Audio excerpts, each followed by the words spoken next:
Hey, it's Minius, sharing with you a theory I have about how Mass Effect Andromeda comes to be. The gist of this theory is that whoever headed to the Andromeda galaxy from the Milky Way galaxy did so before the end of Mass Effect 3. This early exit theory is based somewhat on logic, somewhat on what we already know, and somewhat on the fact that I want it to be true. First off, the Andromeda galaxy is not close. In fact, it's far enough that the idea of colonizing Andromeda is pretty crazy. During the entire Mass Effect trilogy, the citizens of the Milky Way don't appear to have the technology to make such a journey, and doing so would require something experimental, or perhaps an automated ship with its passengers in cryogenic stasis, which could take thousands of years. This trip seems incredibly dangerous with a high failure rate, so why would anyone try for a colonization attempt?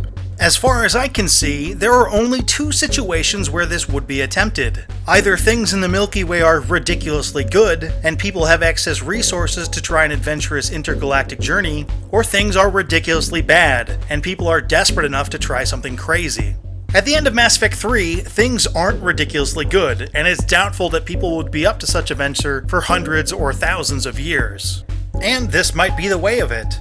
But the Mass Effect Andromeda announced trailer featured a main character with tech that looked incredibly similar to what was used in the original trilogy. The Mako looks very close to the Mako in the original Mass Effect. This armor looks real similar to what you can wear in Mass Effect 3, and his sidearm looks exactly like the M6 Carnifex. If hundreds or thousands of years had passed, I would expect more advanced gear. We do know of a time where people might have been desperate enough to flee the galaxy. You know, when gigantic trash-talking machines invaded and started killing everybody. Which would certainly qualify as a situation that's bad enough for people to attempt something as crazy as trying to get to Andromeda.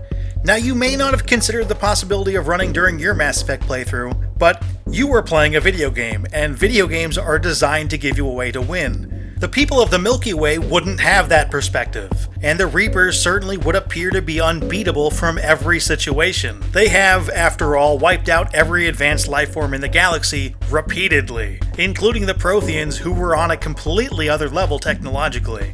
So if it was your ass on the line, and the choice was between making a crazy alien space weapon which you don't know what it does and you don't even have all the parts for, or trying a 2.5 million light-year relocation effort, which would you choose? Secondly, this early exit theory is the only way for every single ending for Mass Effect 3 to still be good. Let's review real quick. In the third game, you could destroy the Reapers. You could turn the Reapers into friendly and presumably non-trash-talking gigantic robots. You could combine organics and synthetics into weird, sparkly cyborg creatures, or you could reject those options and let the Reapers kill everybody. We know that there are humans in Mass Effect Andromeda, and at least one Krogan. And although the humans are covered in armor, the Krogan does not appear to be a weird, sparkly cyborg. So either the synthesis and rejection endings are made non-existent by the new game, or every ending is still possible, but only affects the Milky Way galaxy, as anyone in the new game left before the final decision was carried out. I'll read the first paragraph of the Reddit leak to see how it matches with this early exit theory. The next Mass Effect game takes place in the Helios Cluster, a cluster of hundreds of solar systems in the Andromeda galaxy, far removed by time and space from Commander Shepard's heroic acts and the final event of the Mass Effect trilogy. You are a Pathfinder, a combat-trained but untested explorer leading an expedition to the Helios Cluster to establish a new home for humanity.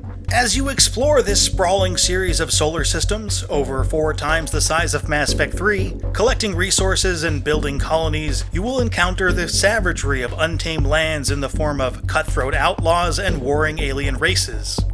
To survive and colonize the wild reaches of space, you will need to grow your arsenal, your ship, your crew, and make strategic and often uneasy alliances to fight against increasingly menacing foes. Along the way, you will encounter the remains of a once powerful and mysterious alien race, the Remnant, whose forgotten technology holds the key to gaining power in this region of the galaxy. As you uncover who the Remnant were, and the mysteries their ruins contain, you are drawn into a violent race to find the source of their forgotten technology that will determine the fate of humanity. The thing I find most interesting about this opening paragraph is the last sentence, where the fate of humanity is at stake. Now, this could simply be promotional jargon intended to pump up the importance of the game, or it could mean that the Milky Way and Andromeda galaxies can be easily traveled between, so that if something terrible happens in Andromeda, it affects all of humanity. But that statement certainly makes sense if the humans in Andromeda believe they are the only humans left, and if they fled the Reapers, they probably would believe that. Anything that affects them in their colonization attempt would certainly determine the fate of humanity, at least in their eyes. Ultimately, the idea of leading a group who might be the last of their species to try to scratch it out in an unknown part of space is greatly appealing to me. It certainly would add a tremendous amount of importance to every aspect if messing up could mean human extinction. Thanks for taking a look at my early exit theory. If you've got a theory of your own, post it in the comments section. If you like this video, please give it a like, it really helps out the channel. Keep an eye on Minius GC for more Mass Effect videos, but for now... I should go.